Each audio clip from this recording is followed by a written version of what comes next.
Hello दोस्तों, स्वागत है आपके आदि सर की क्लास में। दोस्तों आज 8 अक्टूबर और मैं लेकर आया हूँ स्टैटिक, करंट, जीके, जीएस का आज बहुत महत्वपूर्ण।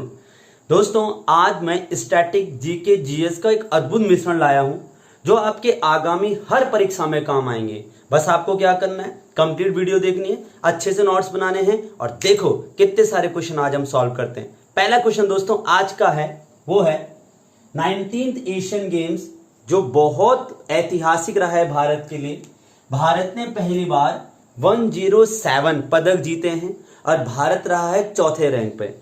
अब दोस्तों इन 107 पदक में भारत को मिले हैं 28 गोल्ड, 28 गोल्ड मिले हैं।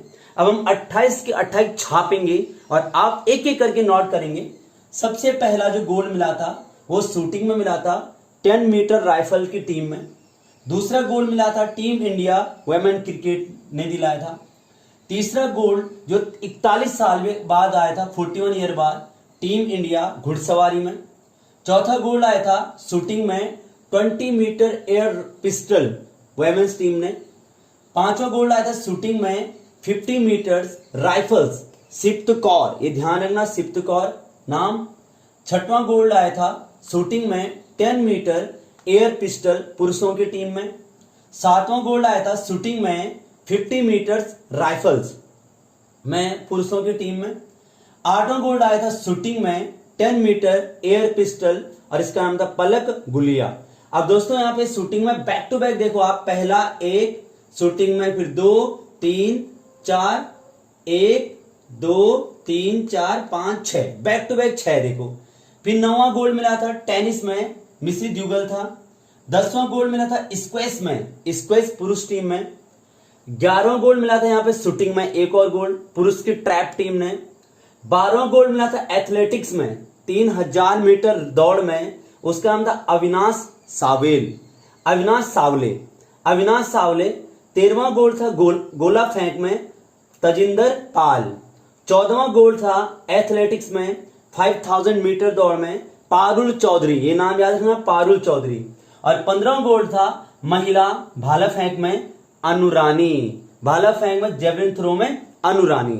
अब दोस्तों 13 पहले और गोल्ड हम लिख लेते हैं, एक एक करके बहुत अच्छे से नोट्स बनाना दोस्तों, क्योंकि आप एंडिंग टाइम है ये, अब आपने अच्छे से नोट्स बनाने हैं, एक एक करके लिखे। फिर तो दोस्तों 16वां गोल्ड मिला था तीरंदाजी में मिस्री टीम को। 17वां गोल्ड पुरुष भाला फेंक में नीरज चोपड़ा को।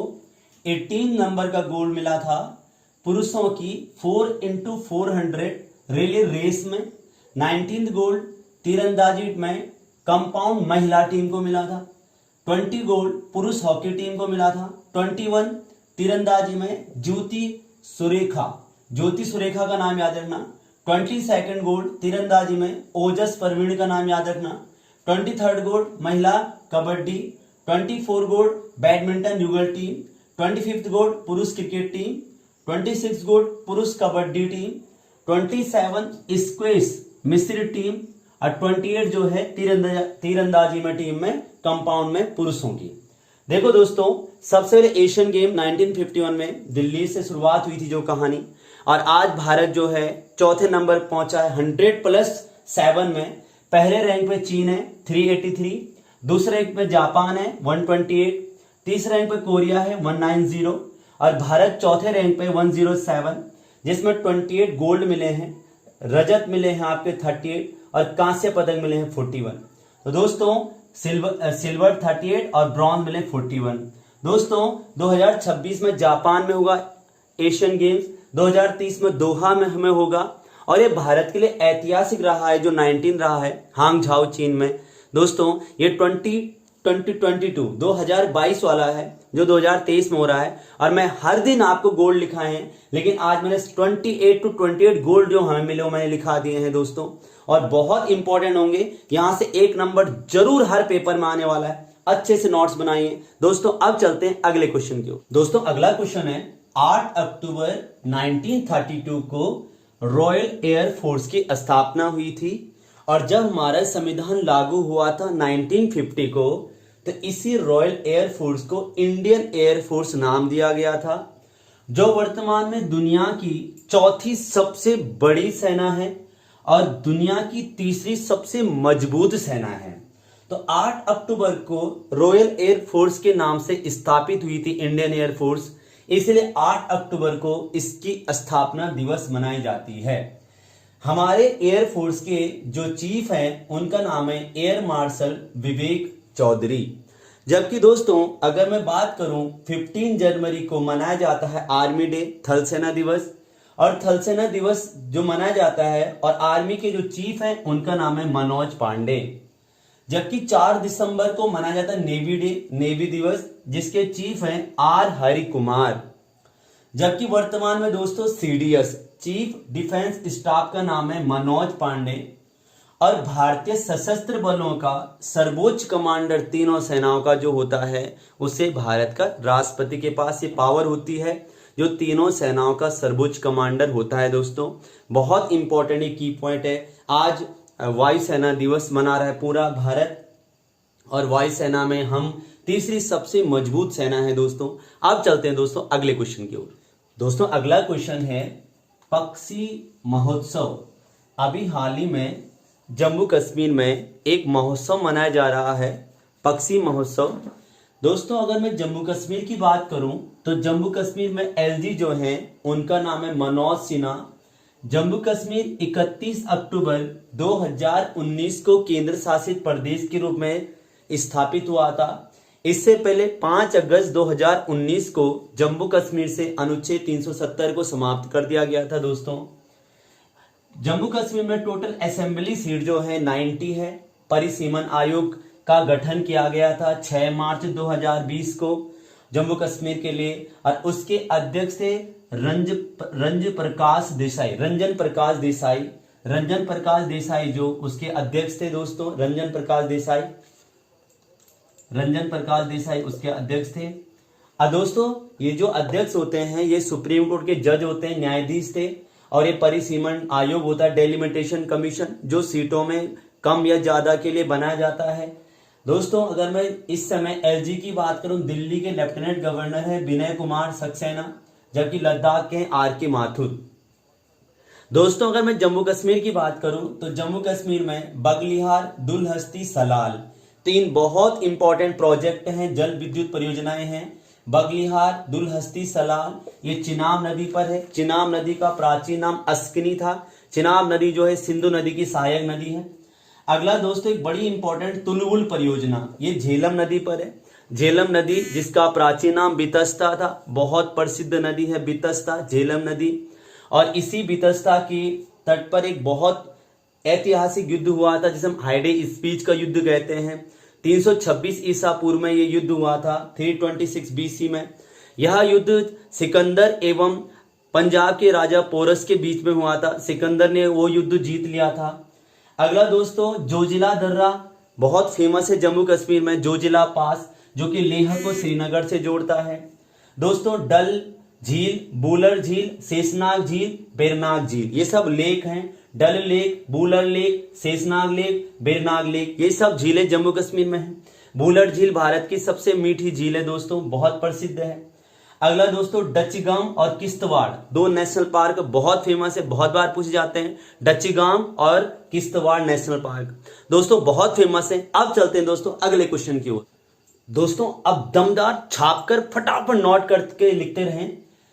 हमारे देश में क्लासिकल डांस, टोटल शास्त्रीय नृत्य 8 है। सबसे पहला है सत्रिया। सत्रिया असम का है जो सबसे नवीनतम शास्त्रीय नृत्य है, क्लासिकल डांस जो सबसे नया है। कुचिपुड़ी आंध्र प्रदेश का है। कथक नॉर्थ इंडिया उत्तर भारत का है। कथकली मोहिनी अट्टम ये दोनों के दोनों केरल के हैं। उड़ीसी उड़ीसा का है। मणिपुरी मणिपुर का है। भारतनाट्यम तमिलनाडु का है। लेकिन अगर बात आएगी कि भारत में कितनी क्लासिकल लैंग्वेज है, शास्त्रीय भाषा, वो 6 है दोस्तों। 6 में तमिल सबसे पुरानी है।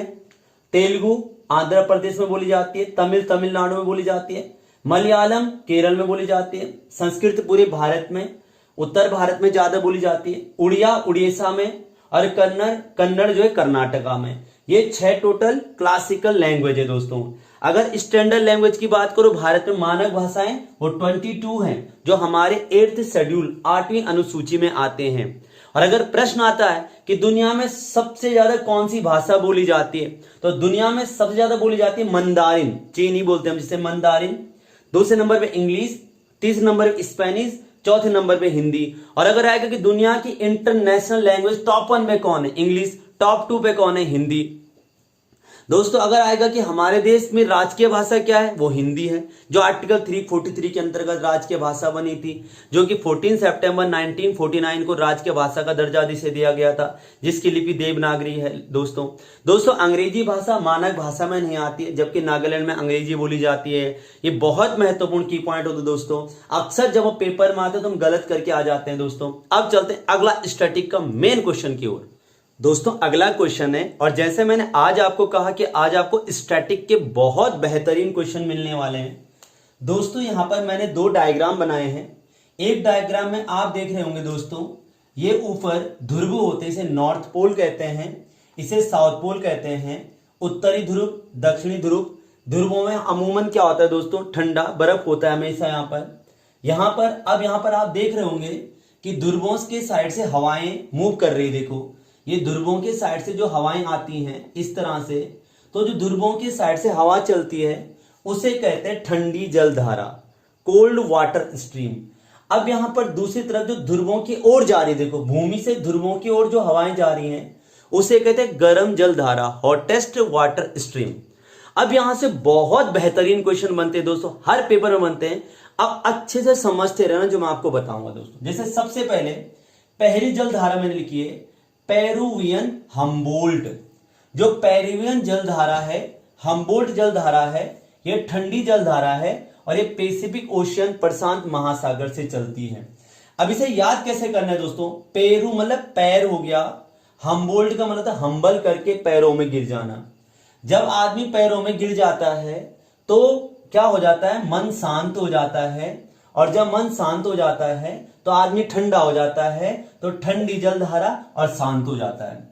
दूसरा देखो मोजाम्बिक जलधारा। मोजाम्बिक मतलब होता है दोस्तों मोजा जब हम पहनते हैं तो अमूमन गर्म हो जाता है, और मोजे हमेशा कहां पहनते हैं, हिंदुस्तान में, हिंद महासागर में। अगला दोस्तों गल्फ स्ट्रीम। गल्फ स्ट्रीम मतलब होता है गर्म, भाप बोल सकते हैं, भाप स्ट्रीम मतलब भाप। भाप हमेशा क्या होती है, गर्म होती है, तो गल्फ स्ट्रीम हो गई गर्म जलधारा, और हमेशा गर्म होती है अटल है, अटल मतलब हमेशा रहना, इसलिए गर्म ही रहना है, तो ये अटलांटिक हो जाएगा। अगला जो ब्राजील मतलब बाजी। जब हम किसी पर बाजी लगाते हैं किसी चीज में तो मामला गर्म हो जाता है, बाजी लगाने में मामला गर्म हो जाता है, और जब मामला गर्म होता है तो मामला हमेशा ही गर्म रहता है, अटल होता है, ये अटलांटिक। अगला क्यूरेशिया जलधारा। क्यूरेशिया मतलब क्यूरे, जब हम किसी को क्यूरे बोलेंगे तो चिढ़ जाता है, क्यूरे बोलने से कि रे बोल रहा है, तो गर्म हो जाता है, और गर्म करने के हमें उसे क्या करना पड़ता है, शांत करना पड़ता है दोस्तों, तो प्रशांत महासागर। अगला दोस्तों अलास्का। लास्क मतलब लाश से बोल सकते हो आप। लाश जब होती है, हम बहुत टाइम तक लाश को रखते हैं, वो बहुत गर्म हो जाती है लाश, कुछ टाइम बाद तो ठंडी हो जाती है, तो पहले लाश गर्म हो जाती है, तो गर्म जलधारा है, कहां पर, शांत हो जाता आदमी। उसके बाद एनलिलो जलधारा। दोस्तों बहुत इंपॉर्टेंट है, एनलिलो जलधारा जो है ये गर्म जलधारा है, ये प्रशांत महासागर से आती है और भारत के लिए बहुत महत्वपूर्ण है, क्योंकि दोस्तों जब ये भारत में पहुंचती है एनलिलो जलधारा, तो दोस्तों ये भारत में पहुंचकर भारत के मानसून को बहुत कमजोर कर देती है, और इसीलिए कहा जाता है कि भारत के मानसून के लिए अभिशाप होता है। और लालिनो जलधारा वो एक ठंडी जलधारा है, जब भारत के मानसूनों में पहुंचती है तो मानसूनों में क्या कर देती है, मजबूती प्रदान कर देती है, क्योंकि ठंडी होती है। अब मानसून से मिलकर मानसून और ज्यादा मजबूत हो जाता है, तो लालिनो जो होता है वरदान होता है, और अल निनो जो होता है ये अभिशाप होता है, तो इसमें ध्यान रखना दोस्तों। अगला है सुसीमा जलधारा, ये गर्म होता है और ये पैसिफिक ओशियन में। अगला जो दोस्तों मैंने 3 लिखे हैं, ये सबसे इंपॉर्टेंट है, कैलिफोर्निया ठंडी जलधारा और ये प्रशांत महासागर की है। फ्लोरिडा जो है दोस्तों ये गर्म जलधारा है, अटलांटिका की है। और लेब्राडोर जो ठंडी जलधारा है ये आपका अटलांटिका की है। दोस्तों यहां पर मैंने आपको 2 चीजें बताई हैं, एक बताया मैंने एनलिलो और एक बताया मैंने ला लीलो। तो ये दोनों के दोनों दो हैं, भारत के मानसूनों को बहुत प्रभावित करते हैं दोस्तों। अब चलते हैं दोस्तों अगले बेहतरीन स्टैटिक क्वेश्चन की ओर। दोस्तों अगला क्वेश्चन है ग्रास लैंड, घास के मैदान। अब दोस्तों क्या होता है, बहुत आसान शब्दों में समझना दोस्तों। जैसे मतलब यहां पर बहुत ज्यादा बर्फीला क्षेत्र है, पूरा ग्लेशियर है। अब क्या होता है, जब गर्मी पड़ती है तो ग्लेशियर जो पानी होता है ये बर्फ पिघलना शुरू होता है और इससे पानी निकलना शुरू हो जाता है। अब ये पानी अपने साथ क्या करता है, मिट्टी छनकर लाता है और ये पानी एक साइड में मिट्टी छोड़ देता है, ऐसे मिट्टी छोड़ देता है और पानी बीची बीच अंदर अंदर धस जाता है। अब जब यहां पर मिट्टी छोड़ देता है तो यहां पर हल्का हल्का घास उगना शुरू हो जाता है दोस्तों। तो इसे कहते हैं, इसे अनेक नामों से जाना जाता है। जैसे हमारे जम्मू कश्मीर में इसे कहा जाता है मर्ग आपने पढ़ा होगा, गुलमर्ग, सोनमर्ग बहुत प्रसिद्ध है दोस्तों, गुलमर्ग सोनमर्ग, जहां पर कि शीतकालीन खेल भी होते हैं। इसके साथ साथ आपने देखा होगा कि वहां पे करेवा मिट्टी होती है, केसर बहुत ज्यादा, ये जो मिट्टी होती है उसे करेवा कहते हैं वहां पर, और केसर बहुत उपयोगी होता है आपका जम्मू कश्मीर में। जैसे उत्तराखंड में उसे बुग्याल कहते हैं, बेदनी बुग्याल उत्तराखंड का सबसे बड़ा बुग्याल है जो कि उत्तराखंड में बुग्याल कहते हैं, और दुनिया में उसे घास का मैदान कहते हैं, ग्रास लैंड कहते हैं। अब प्रमुख घास के मैदान जो है, जैसे पहला नाम है पुस्ताज घास का मैदान है हंगरी में एक डेन्यूब नदी है जिसे ग्रीन रिवर भी कहते हैं, डेन्यूब रिवर्स को। दोस्तों लानोज है वेनेजुएला में, स्टेपीज है यूक्रेन में है, इसे कहा जाता है क्या कहते हैं, रोटी का कटोरा कह सकते हैं इसे। उसके बाद प्रेरीज जो है नॉर्थ अमेरिका में, उत्तर अमेरिका में। पंपास जो है अर्जेंटीना में है। डाउन जो है ऑस्ट्रेलिया में है। वेल्ड जो है साउथ अफ्रीका में है। और फेजेंडा जो है ब्राजील में है। बहुत प्रसिद्ध कॉफी के मैदान है फेजेंडा, जो है यहाँ पे कॉफी पाया जाता है। अगला दोस्तों भारत में मिनरल्स, खनिज पदार्थ में बहुत इंपॉर्टेंट, सबसे पहले हम बात करेंगे वो करेंगे पेट्रोलियम की। दोस्तों पेट्रोलियम में जो मिनरल्स की बात कर रहा हूं मैं, डिगबोई बहुत प्रसिद्ध है। डिगबोई, सुरमा घाटी, डिब्रूगढ़, डिगबोई, सुरमा घाटी, ये सब असम में है। मुंबई हाई जो है मुंबई में है। खंबात जो है गुजरात में है। आपने पढ़ा हुआ दोस्तों जामनगर जो है ओल्डेस्ट ऑयल रिफाइनरी है, गुजरात में है जामनगर। जबकि मंगलोर है कर्नाटका में, वो भी एक ऑयल रिफाइनरी है दोस्तों, तेल परिशोधक कारखाना जिसे कहते हैं। इसके अलावा दोस्तों अगर मैं आयरन और की बात करूं, लोह अयस्क की बात करूं, तो बहुत प्रसिद्ध है दोस्तों बेलाडीला। ये लास्ट पेपर में पूछा गया था उत्तराखंड में, एक एग्जाम में मैंने देखा था। बेलाडीला और डाली राजहरा और बेलाडीला, ये छत्तीसगढ़ याद रखना दोस्तों। कर्नाटक में बाबा बोदान की पहाड़ी, बहुत प्रसिद्ध पहाड़ी बाबा बोदान, ये कॉफी भी पाया जाता है दोस्तों। भारत में सबसे ज्यादा कॉफी कर्नाटक में पाया जाता है। कर्नाटक में चिकमंगलुरु जो है कॉफी अनुसंधान संस्थान है दोस्तों। बाबा बोदान, कुंद्रेमुख की पहाड़ी बहुत प्रसिद्ध है दोस्तों। कुंद्रेमुख जो है सह्याद्री की सबसे ऊंची चोटी है दोस्तों। सह्याद्री मतलब वेस्टर्न घाट की सबसे ऊंची चोटी कुंद्रेमुख है। ये आयरन और के लिए प्रसिद्ध है कर्नाटका में। और बंगारकल, ये भी कर्नाटका में प्रसिद्ध है। अगला उड़ीसा में दोस्तों बहुत फेमस है गुरुमहिसानी है। पोम्पाद बादाम की पहाड़ियां हैं, ये ध्यान रखना। तीनों के तीनों गुरुमहिसानी, पोम्पाद, बादाम की पहाड़ियां, ये उड़ीसा में है। और झारखंड में दोस्तों नोवा मंडी और बड़ा बुरू, तो बड़ा बुरू और नोवा मंडी जो है ये झारखंड में है। तो दोस्तों आज से शुरुआत कर रहा हूं करंट के साथ, जबरदस्त स्टैटिक। आज कुछ घास के मैदान, कुछ ठंडी जलधाराएं, गर्म जलधाराएं, कल हम कॉन्टिनेंट, स्टेट। अब जबरदस्त तरीके से करंट को स्टैटिक से कोरिलेट करके सीरीज बढ़ती जाएगी। हर एक दिन इंपॉर्टेंट होने वाला है, हर एक दिन आपके एग्जाम के लिए बहुत इंपॉर्टेंट होने वाला है। ऐसे ही देखते रहें। अब चलते हैं क्विज की ओर। 5 बड़े क्वेश्चन आज के कौन से हैं वो आपसे पूछे जाने हैं दोस्तों। अब चलते 5 बड़े क्वेश्चन और जल्दी से आप जवाब देंगे, और ऐसे बने रहे आदि सर की क्लास में दोस्तों, तो फटाक से जवाब दें 5 क्वेश्चन।